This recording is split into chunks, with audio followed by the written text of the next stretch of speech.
our speaker, distinguished speaker for today, Satish Jayaram, and my co-anchor, my friend who is there with me, Satish Jayaram. Sama Audit is pleased to bring yet another, the 7th edition of Chief Auditor series. And this series was designed by Satish Jayaram and myself to ensure that, people, the students and the professional fraternity of internal audit learns more about the internal practices being followed. So we are going to be interviewing, we are going to be having conversations with chief audit executives, regulators, practicing chartered accountants, forensic experts, students, and so on, related to internal audit. And not only is this series a great learning resource for students and internal audit fraternity, but this is also advocacy for the internal audit profession. That's true. So just to continue from where Dipji said, what Dipji said, we want to bring an array of speakers who have wide range. I know the platform of auditing is similar, but I'm sure, and we have seen now with 6 or 7 episodes, we have seen that every person is unique, every company is unique, every character, every episode is unique. And that's what we look forward to in this Chief Auditor series. Sure. I would like to formally introduce our dear friend and speaker for today, Satish Jayaram. Satish Jayaram is currently the Chief Internal Auditor for a Pune-based Thermax Limited, both India and the global international operations. And he also heads the Risk Council. He's also a member of the Risk Council of the organization. He's a chartered accountant and he's got 23 years of post-qualification experience in both retail and manufacturing sector. Prior to joining Thermax, he was the Chief Internal Auditor and Risk Management Head for Kirloskar Oil Engines. He's put in a stint, over the last 2 decades, 1 decade, he has put in stint at the accounting operations, back office operations for retail, and as well as internal audit and risk management for retail and manufacturing enterprises. He's a very humble, down-to-earth person. So as you would notice, his profile, which he's shared with us, is only just 4 lines. There's such a lot more to him, but he's not written anything in the profile. So I think, Satish, all yours, we'd like to listen to you, your experiences, interaction, practices, etc. Well, thank you very much for the introduction, Deepji and Satish. And so basically, if it's only 4 to 5 lines, it also means that probably I don't do much enough work, or rather you can say that also in a way. And I don't know about the humility part, but yes, definitely working from home has taught us how to be more humble as to what we are in offices. So that's how I can put it to start with. Well, thanks for the introduction. And I'll just try to talk a bit about the company where I'm working for, right now. I've joined Thermax Limited around 2 years back, less than 2 years back. So Thermax Limited, the moment I got this opportunity to approach Thermax, and as well as they approached me for this position, I was very happy because what I've learned about some companies like Thermax Limited, where the corporate governance is at its peak always. There is a sustainable framework for corporate governance. So having to work for a company like that, it's actually speaking, really a dream come true, and it's an opportunity where the framework is already there and it's sustainable and it's working fine in that area. Whether to deliver is also a challenge by itself, where you have to excel, where you have to do better than what you were before. So this is what I can talk about Thermax. Now, Thermax Limited is basically an engineering company, which provides solutions for the energy and environment space. It's a totally, energy-driven, a green company, and in fact, that's also another reason why, probably one should spend time in these companies where you learn a lot about what you can give back to society, and also how you can, be in the manufacturing space and also be green. This is something about Thermax, what I'm learning right now. Just put in simple terms, Thermax, I can split the business portfolio into 2 parts. One is the products, one is the EPC. So in terms of products, we do manufacture and sell products in the heating space. For the heating processes, cooling, and also in the, water and waste management solutions, then in the specialty chemicals area also. The other space, which is very important and very critical from the internal audit perspective, is the EPC, that is the project management thing, which is which I had a little bit of experience in the past, but then when I entered Thermax, so definitely it was more of a big, huge space where I'm into.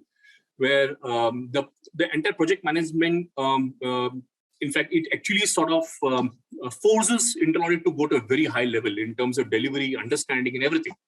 In terms of also ensuring the audit processes are basically are ready and fit enough to audit such processes. So in the project business, we do definitely manufacture, commission, sell boilers to this, huge boilers to the steam and power plants, and also in the turnkey power plants, the waste and management solution space, and all those areas. So, and this is in India as well as globally. In India, we have around 10 manufacturing locations, and 4 are outside, which is in Europe and in Indonesia. We have around 7 owned subsidiaries, wholly owned subsidiaries, and around 21 overseas subsidiaries. Not all of them have a manufacturing footprint. So this is a bit about Thermax I would like to talk about. Of course, before this also I was in Pune with Kirloskar, again in the same profession, but it was more of a product-based company. So definitely it had its own challenges and the areas one probably can attempt to do better.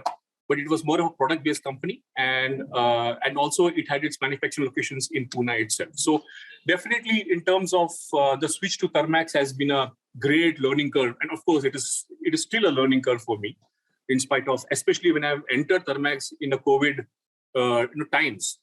So it is like a bit of joining an organization, but you can't be physically in the organization. You have to work from home. So it is something which you have to hear and sort of see on the screens. That's how you understand the organization. So this is something which is, of course, different from all of us. It's not really necessary for me.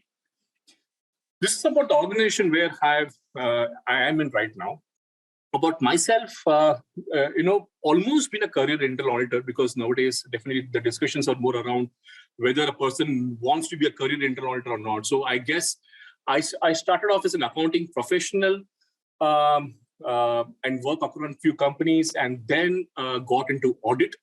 I will be honest about saying if it's intentional move, but then definitely the move has been a game changer for me in my life, because probably it has made me unravel my own potential, my own ways of working, how I think, how I talk, or how I contribute in a professional environment. Probably that's, I think, one area which I am in, and I would love to continue towards the end of my professional life whenever it ends. So that's how it is. So yes, so I have been in internal audit for for retailing organizations, and mainly for manufacturing organizations. So I have not been exposed to NBFC or the financial services space. So I'm actually zero in that, other than what I have read. So that's more from that. But yes, so during this journey, I, of course, had the opportunity to meet some sort of stalwarts, you can say, and one of them is sitting opposite me. So this is something which, Satish, you don't have to look behind, you have a curtain behind. So idea is, I came across certain professionals who, for them also, internal audit is more of a calling. It's more of a kind of a, less of a profession, but more of a kind of a religion, you can say. Religion is the wrong word to use nowadays, so I'm a bit scared about that. But yes, so it's more of a religion where we eat, drink, and breathe internal audit. So yeah, so that's how we have become career internal auditors, and yes, and also I have been able to sustain in this place because I've attempted to, or I'm still attempting to evolve in my own way, limited way, in various ways I can, or the opportunities what I've been given, whether it is enterprise risk management, whether it's data analytics, whether it is benchmarking with good companies or better companies, whether it is building up a better control environment through introduction of control self-assessment. So various opportunities which I got, and which probably I even sort of went after, it came my way especially the last, you can say, 10 years or 9 years or so. 10 years, you can see approximately. So this is where probably I became a better internal auditor. So this is all helping me right now and to deliver in Thermax. And so that is how it is as of now. And again, as I said, it is a project-based company. So, and plus it's the COVID situation. I'm saying we're just coming out of COVID situation. So, but then nevertheless, work from home still there. Travel is restricted a little bit here and there. So in those terms, I would say internal audit has been affected, in terms of, I would say, adversely as well as, I would say, favorably. I presume I think few more minutes to go. Yeah. So in terms of adversely, I will start with is something where we internal auditors usually would like to have face-to-face discussions when we come across or discuss our points. So where we feel comfortable, or probably what we expect feedback from the auditee in terms of face-to-face discussions, and where probably even if we go wrong also, we again come back to track through our relationship skills and whatever. So COVID has made us sort of very straight in terms of crisp in our communication. So when I'm saying adversely, which means that we don't have that leeway right now in terms of how we communicate to people. So in fact, so people, especially in the internal audits of the earlier years, all these life we have been sort of interacting with people, going to places, and seeing is believing, and what you see, you audit. You have to, it's both ways. What you audit, you have to see. Otherwise, it doesn't make sense. Agar scrap वहाँ पड़ा है कि नहीं पड़ा है, उधर finished goods कितना पड़ा है, कैसे पड़ा है, gate पर security है कि नहीं है. So all those things, audit has taken a backseat. But nevertheless, the positive side is that I think it has made auditors learn to be more crisp in their communication, be very direct, objective, and be very clear. So all these words are almost synonymous. But then the point is, what I'm trying to say is that you better know what you're talking, whether it is to an internal audit boss or to a colleague or to an auditee or even to audit committee chairman or to the audit committee, where you have a window with you. You don't have the leeway of, there's no body language or such here. So you have a window with you and you have to be direct. If the window closes and you're not able to express what you wanted, it's gone. So this is where internal auditors are evolving and will evolve eventually, forcibly. As a Darwin's theory, you can see we are forced to adapt right now, where this approach as well as data analytics, these two things only which will probably take us a little further.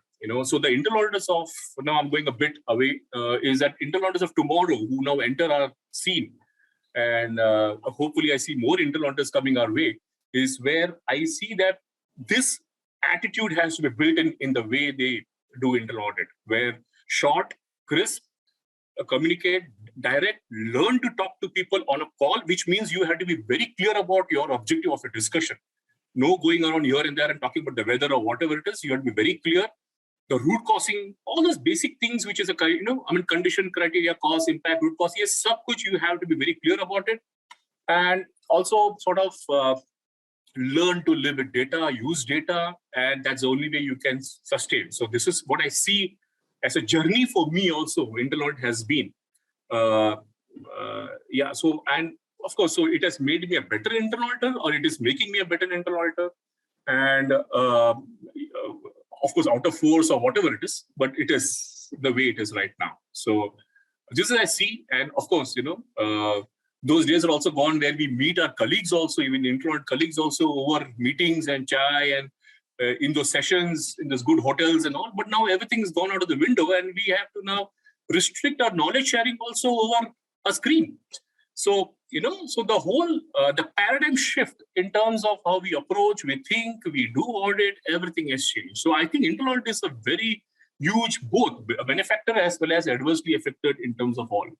So this goes for all areas, whether even risk management also, where because risk management probably has to have more detailed discussions, there has to be kind of a debate and deliberation in risk management. But right now, I feel that it is all restricted over a call, which again, you have to be very clear about what you're talking. Your framework has to be very robust so that people already know what you're getting into a discussion for what you have to deliver, what is expected of you. So all those things have to be done. So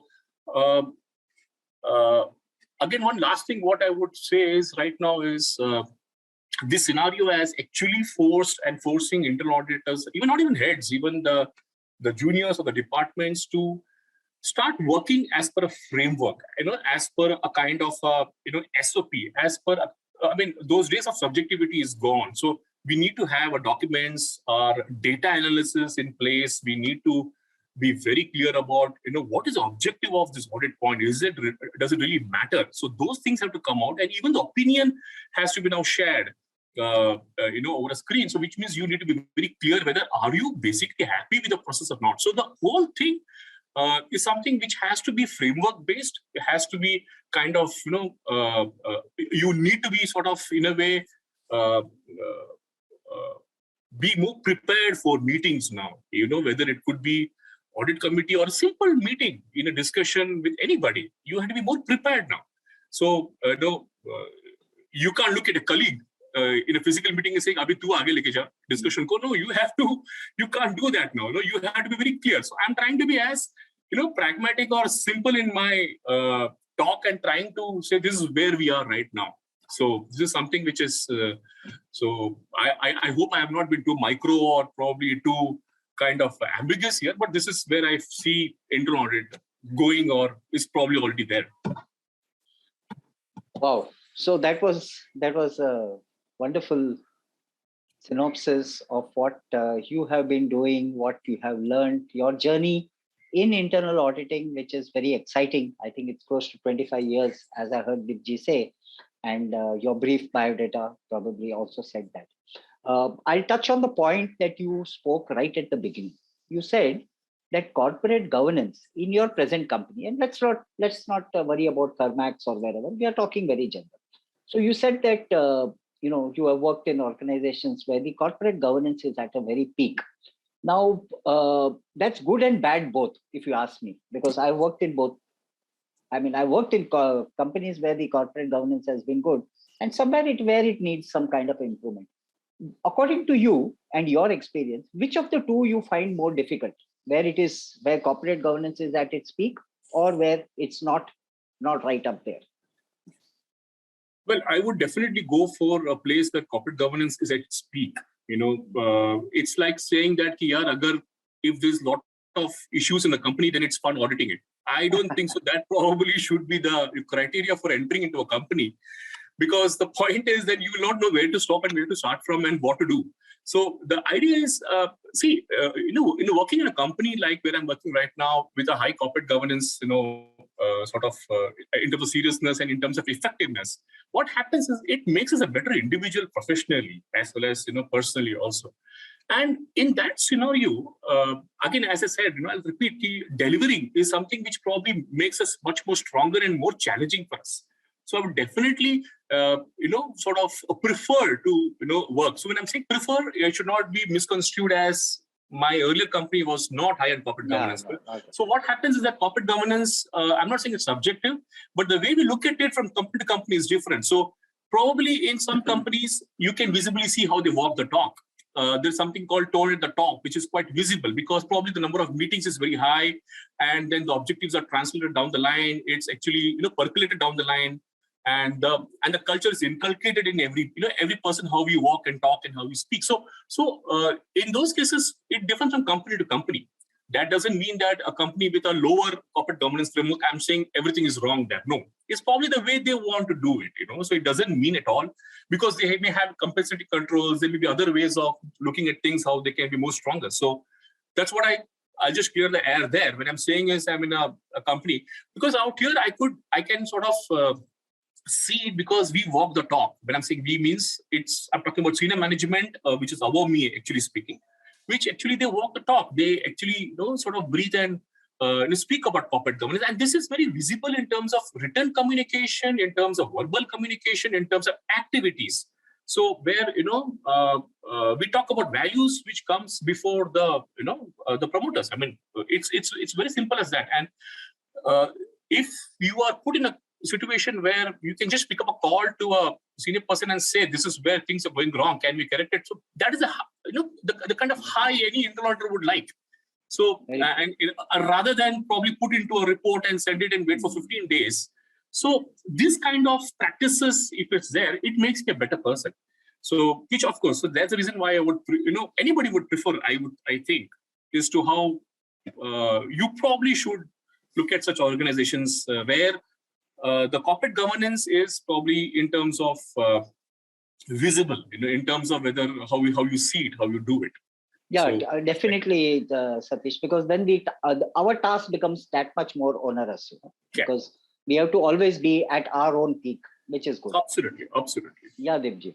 Satish, with highest level of governance, with Thermax being the largest energy solution delivery company in the country, you have got a very diverse portfolio. You have got, as you rightly said, there are not so many subsidiaries, and there's so many 10 plants across the country and even abroad, and EPC contracts, which are very challenging, in terms of time and cost. How do you monitor them? Because of course the processes are monitoring them, but there are such a lot of risk incidents, or in terms of, risk guidance in terms of EPC projects. If you look at any EPC projects company, not only energy solution, but, all the EPC solution companies, whether in oil and gas industry or anywhere. So what would be your tips? First of all, how do you cover that in this period of COVID, and also prior to that, how was the company covering that across, so that it is properly covered, neither it is over audited nor it is under audited? That's number one. And number two is, what are the tips to internal auditors in terms of, what are the top things to take care in an EPC audit sort of thing? What the auditor, top guy in the audit department, is to take care of for an EPC company or for an EPC audit per se? Great. I'll try to go for the first question, which you were talking about the areas being under audited or over audited. Over audited. So, yeah. So how do you strike the right balance, in terms of, because there's such a lot of spread, and how do you go about doing that? Yes. So now in that space, I'll just give you two scenarios. One is where you do kind of a zero budgeting, where you don't know what actually the risks are, because let's assume that you have joined the company new, or probably you're new to a particular project or business. So some kind of a zero budgeting, or some kind of you start from a scratch.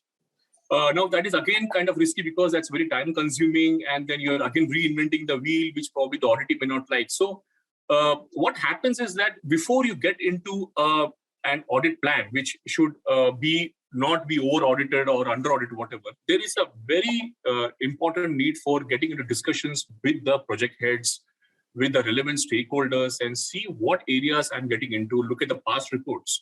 All these areas will definitely, and of course, speak to your colleagues who were doing audits before and all those things. So that input is very important to ensure that you try to do a risk-based audit plan for the projects, because a risk-based audit plan will try to ensure that you're not over audited or under audited.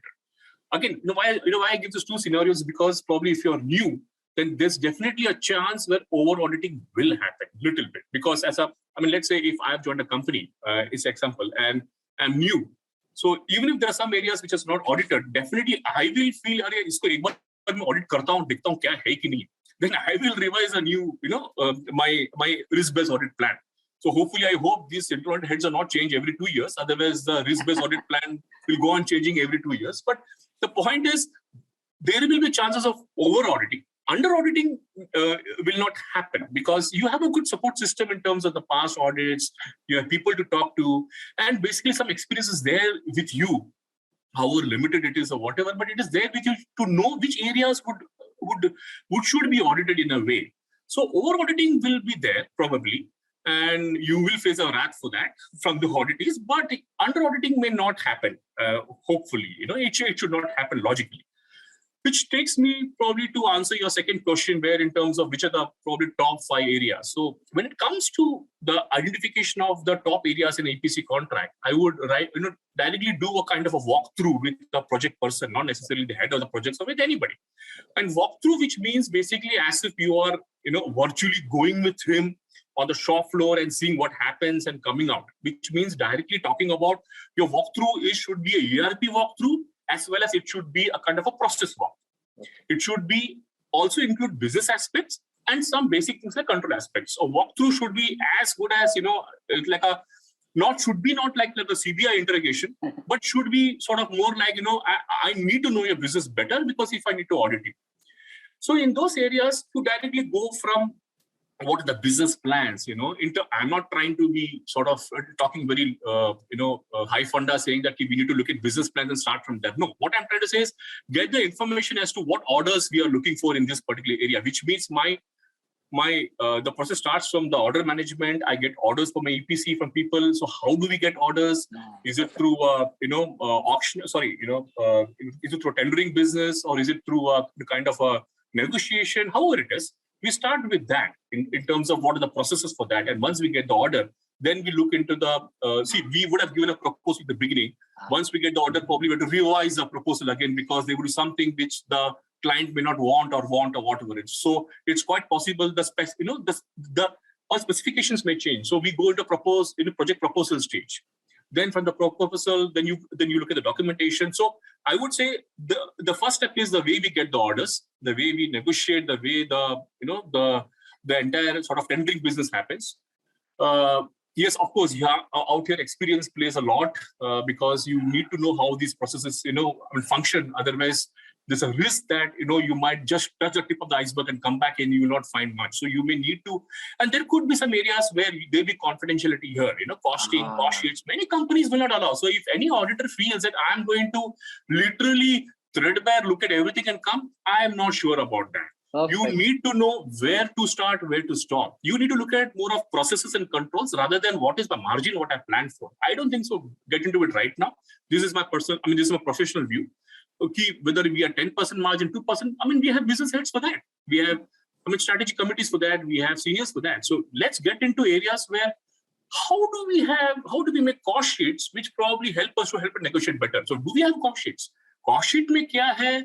Margin 10% लिया है. Same project for last year हमने 12% लिया था. उसमें I don't think so. You need to get into it so much. That is not our cup of tea at this moment. Of course, when you do a trend analysis, you build a different, risk management mode, I can understand. So the proposal stage is the first stage where, probably one looks at how do we get the orders and how then, and how does the final order look like. Then from there, we go into how the entire, the order is, recorded in the system, into the ERP. Basically, that's where my transaction will start happening. That's where my booking of transaction will start, right? It could be, so my ERP probably would be equipped with a project management module, which is, so presently we are in Oracle. So even in SAP, we have that. So this is how we need to do. Then the ERP walkthrough comes in the picture. How are those, what we call the BOM, So how is that recorded into the ERP? How is it done? Because then we have budgets for that. So you have actual transaction budgets. Then the execution comes in the picture. So when you execution right from after the order is accepted, then we execute it. And then, of course, towards the end, which is a very important aspect, is a project closure. Now, again, project closure is, it depends upon company to company, project to project. The project may be over, but probably the negotiations are not over. You will have recoveries, you will have discussions, you will have a whole lot of stuff. You may have to pay, God forbid it. You may have to do LD. All those payments will happen. Reconciliation will happen, steel, cement. So all those things will happen towards the end. And then after we do a project closure, then we have learnings from the project. So it starts from the proposal, it goes to the execution, it goes to closure, and it goes to my project learnings. For example, let's say it was 10% earlier, it came to 8%. That doesn't mean it's an internal audit area to be audited. We need to see whether do they have a mechanism to record whether the reasons why the margins come down are being reported or not. So we need to be very clear that we need to look at processes where there are risks. When I'm saying risk, basically it could be misreporting or underreporting, or probably if it is not automated, then there could be calculation errors. Whatever it happens, it could be as simple as totaling error to anything else. So we should be very mindful of the fact when we go through this entire audit of a project. We need to look at it from a process perspective. The walkthrough has to be from that perspective. We probably should try not to get too much into kind of what's a margin in cement business nowadays, or how much is the hospitality giving you. All those things we need to be probably mindful, learn. But again, come back to your base, because that's going to help you prepare an audit plan or an audit checklist or whatever it is.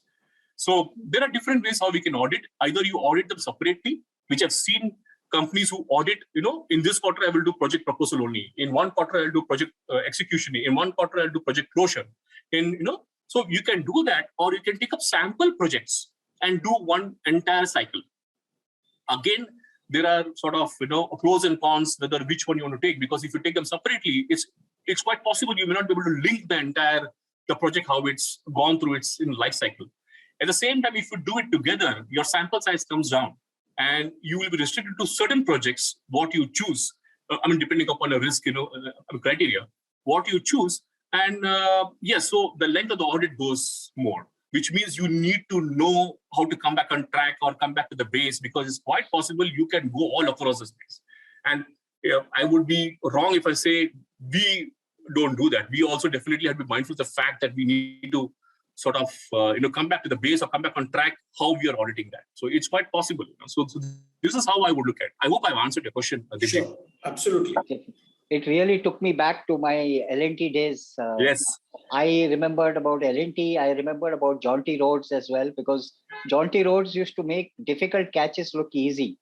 And the way you answered this question, Satish, you made I thought this would be a difficult question for you, but you made it sound so easy, and you gave all aspects. I was also counting a couple of things that I thought that I'll pitch in just in case if SJ doesn't call them out. But yeah, you called them out, all of them, and therefore I'm very, very, very happy. I also remembered our good old days when we used to work together. Of course, you used to work, I used to not work, but we used to be together in Reliance Retail. That was also what I remembered about.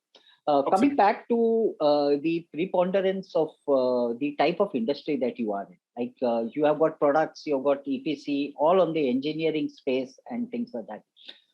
Do you have any engineers in your team, or how do you get people with engineering knowledge into your team, or how do you handle that aspect of your work?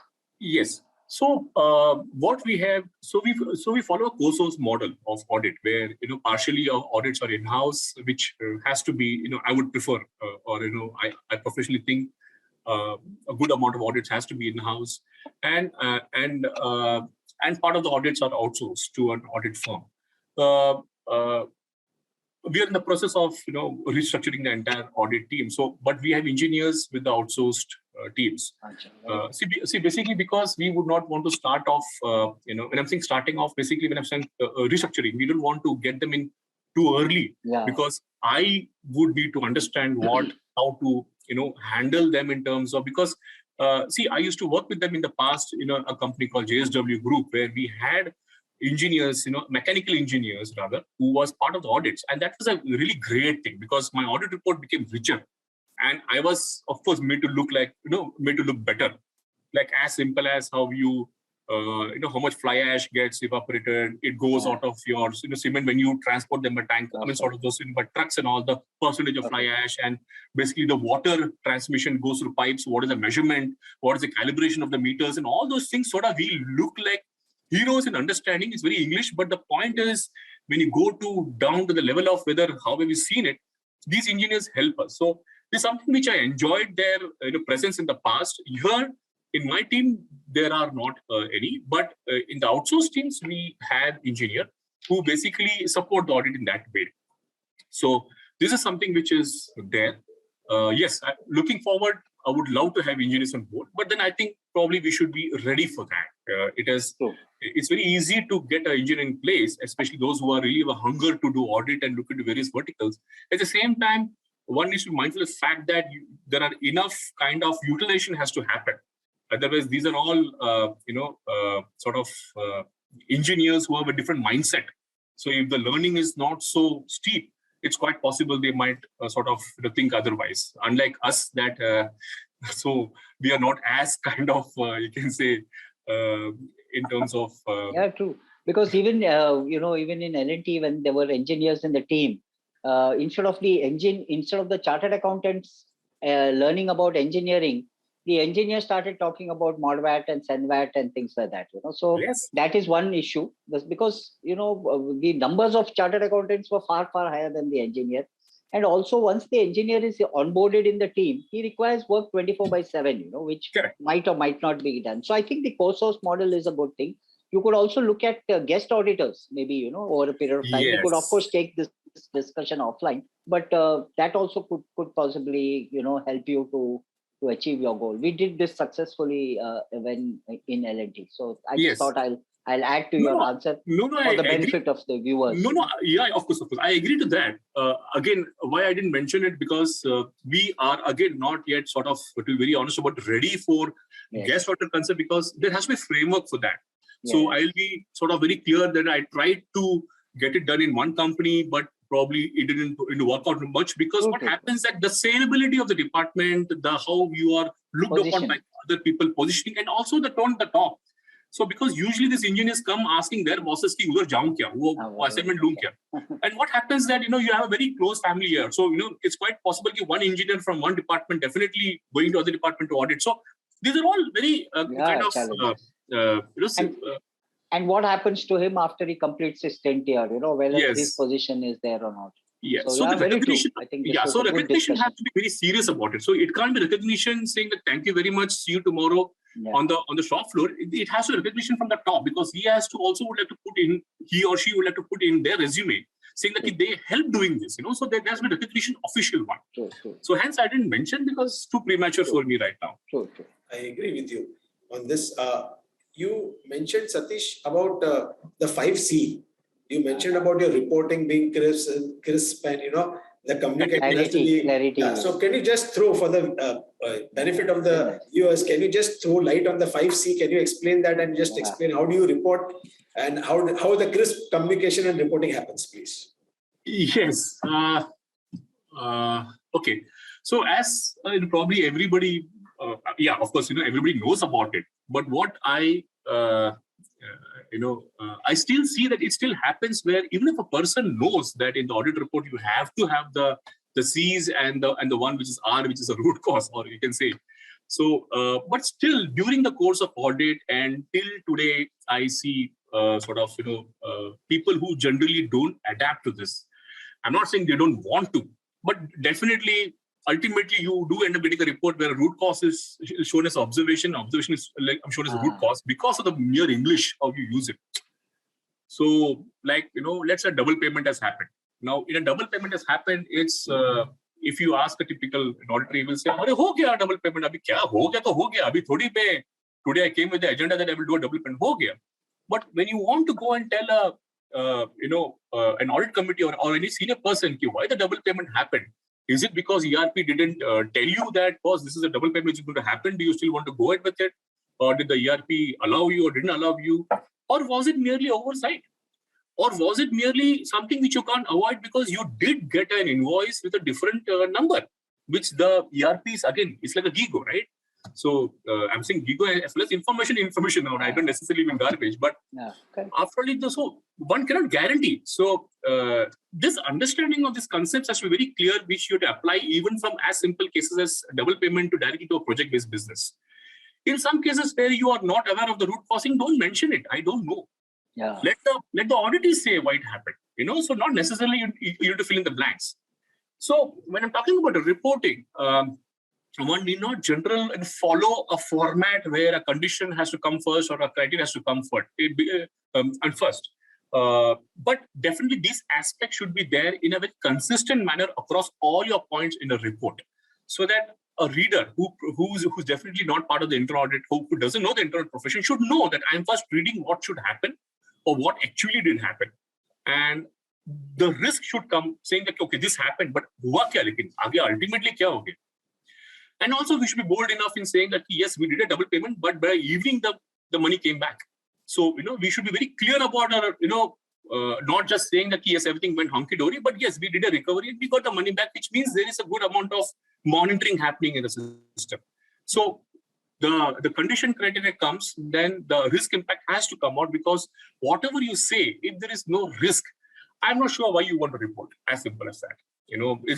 It's quite possible I don't like the way the person is working, and yes, I don't like it's all manual. So what? Let it be manual. So long there's a monitoring happening, and so long, because there's a cost to every automation.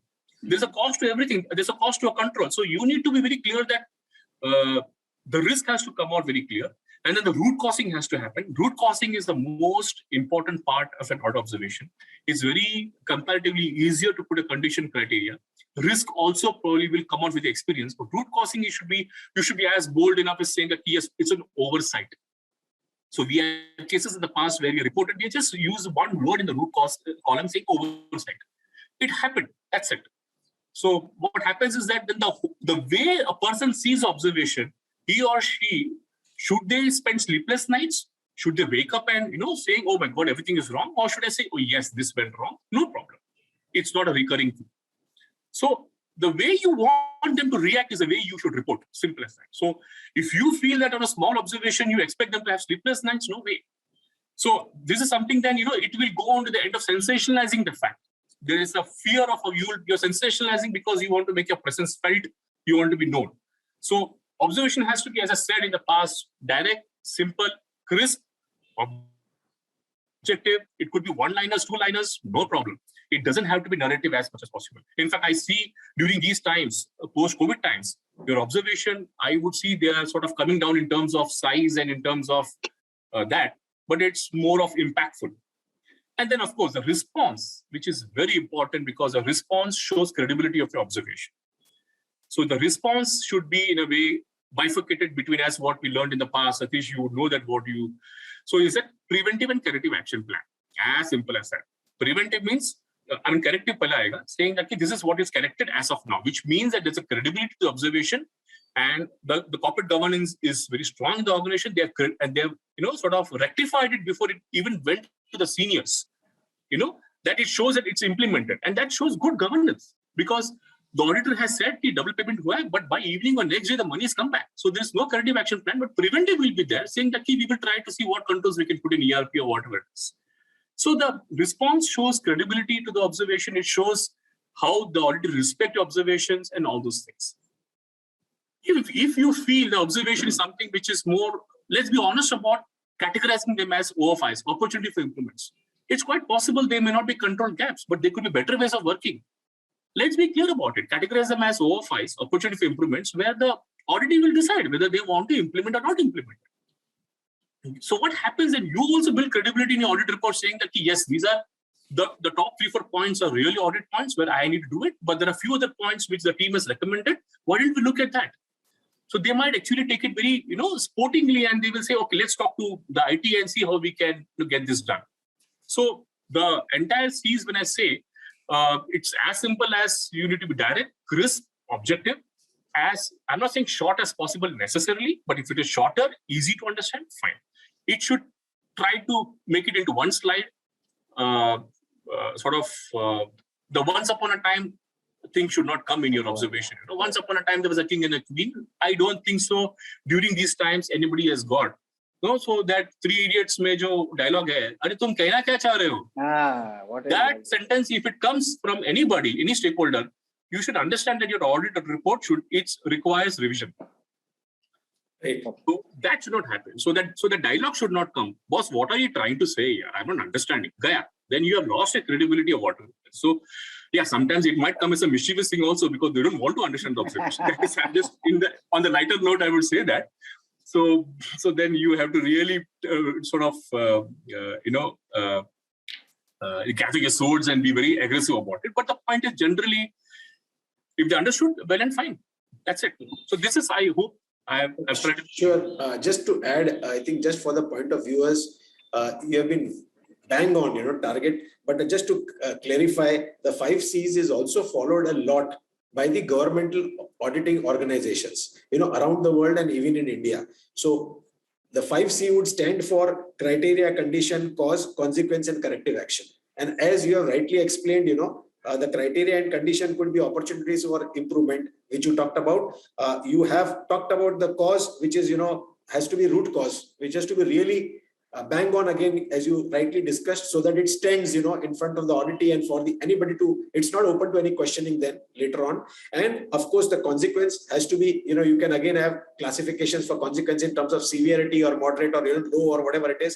And of course, the corrective action, you correctly pointed out, it is not a corrective action alone. The 5th C may stand for corrective action, but the preventive action is more important so that it does not recur. So I think rightly, the 5C, framework is very useful to auditors. In any nomenclature you may use it, or in any understanding you may use it. What is important is to be crisp and to be able to convey your points clearly for the benefit of the organization. So just wanted to clarify that many government organizations use this 5C framework, for reporting. Yes, absolutely. I just want to add to what you said, because you're I was recommended by one of my seniors one day, for a good reporting, and this was from the audit committee, where they asked us to look at CAG reports. Because the way the CAG reports are drafted, it is something worth learning, and they're very lengthy, they're huge, but there is a website which has got this CAG reports, and when you read these reports, you really feel like going back to school, and or probably it really puts you down in terms of how an auditor puts in the efforts to prepare an audit report. So this is something which I mean, thanks for highlighting that point, DG, because this CAG report should be actually used as a Bible for, of course, for especially for the people who are. I mean, it's not only the people who are coming up into the profession.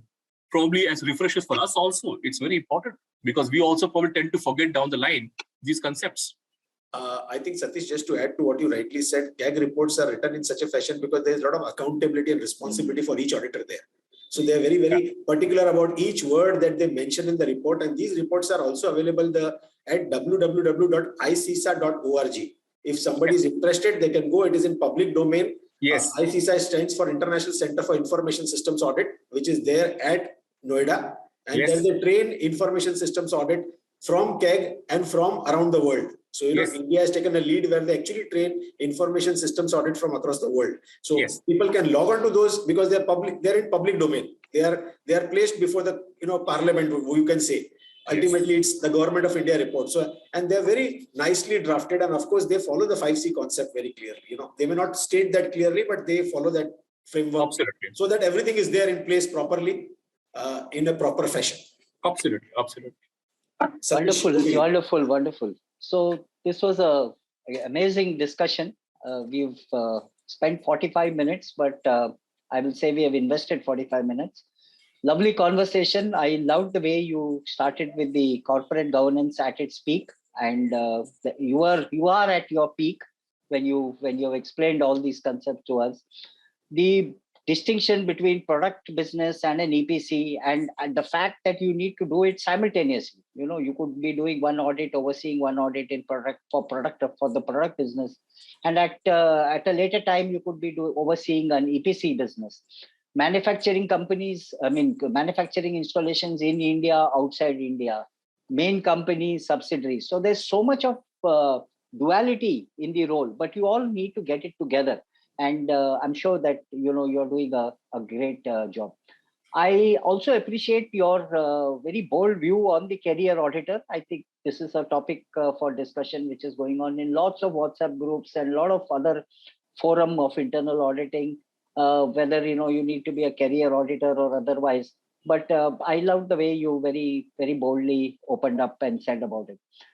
Your canvas of doing work in across your companies have been many, like as you said, data analytics, ERM, control environments, control self-assessments. Your depiction of an audit report, that you need to be crisp, direct, and clear in communication. And that's what you did right through your communication in the last 45 minutes. Time has come for us to be very bold. As you said, COVID, not COVID, post-COVID, pre-COVID, forget about all that. But time has come for us to be very clear what we want to do. Our objectives of doing the audit. For each audit, what is the objective? As you very clearly said, move into a framework mode. That is the other learning that I got very clearly, which came out.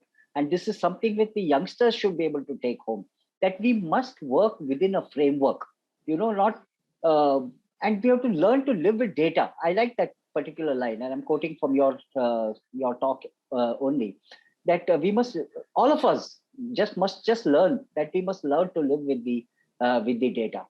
And your view that whether it is good to work in a company with a lot of issues so that you get a full 20-page audit report, or whether you get a company which does not have issues. And so it's all at the tone at the top and how you look at it. But yes, it's always better to work in organizations where everything is a flow and you also contribute in that particular aspect.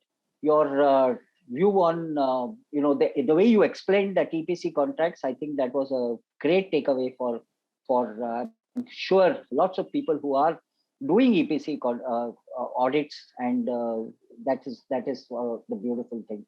You also touched upon co-sourced auditors, which is a good view, because when it comes to engineers, we might not have the work enough, for an engineer full time. And definitely, no one who listening to this 45 minutes will ever say, Satish Jayaram, what were you trying to say? We were very, very clear. You were crisp.